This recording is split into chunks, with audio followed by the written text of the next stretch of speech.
You've probably seen them, young women on street corners trading sex for cash. We've even showed you some suspected prostitutes busted by police in sting operations. But now, we've uncovered a major change in the way this crime is going down. The police say hookers are leaving the streets and they're getting online. David Spunt on your side with the WBTV investigation.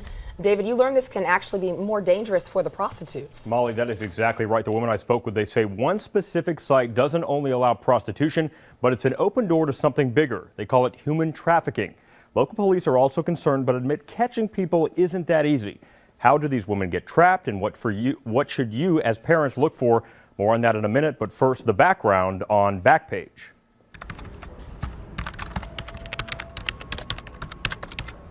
These two girls have never met, but they share a horrifying experience in common. They were sold for sex. People are always like, well, why didn't you go to the police? Or why didn't you say anything about it? Most people who are raped never come out and talk about it. He kept a tally on the calendar of how many times I was raped, and he said it was how many times we made love, but it was actually a business he was running. No, they weren't picked up on the streets or in a parking lot.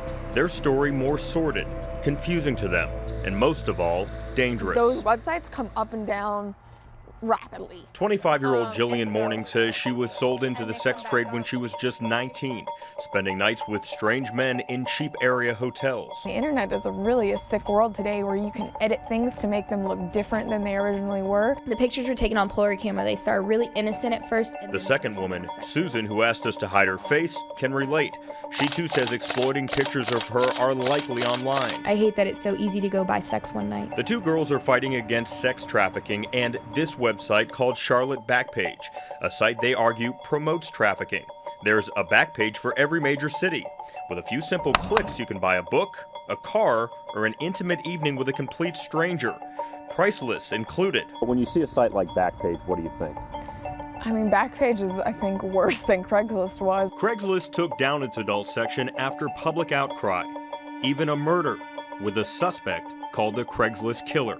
These two women are hoping for Backpage to take down its adult section. I tell people it's kind of a dirtier version of Craigslist. Meet Mark Blackwell, a local Charlottean who dedicates his life to what he calls rescuing girls from sites like Backpage. Human trafficking is the fastest growing crime industry in the world today. Through his company, Justice Ministries, he believes the girls who post on the site are sold like drugs against their will. When I learned that there was, a 12-year-old girl in my city of Charlotte that was being raped 20 to 40 times a day and sold for profit, for someone, it just kind of crushed me. Here's how his rescues work. Blackwell's female colleague calls women on the site hoping to make contact, offering options to shake loose of the Backpage lifestyle. Sometimes a rescue is successful, sometimes it's not. Exactly, and there are a ton of them. Blackwell and Morning say the girls are watched and afraid to get help. There's definitely a pimp controlling a lot of them, and a lot of them, it might say, well, I'm 20 years old, I'm 18 years old, I'm 22 years old, and most of them are not that old. All it takes is to click a button and say, yeah, I'm 18. I've never looked at this page. We showed the website to Concord Police Major Gary Hatley, who calls it disturbing.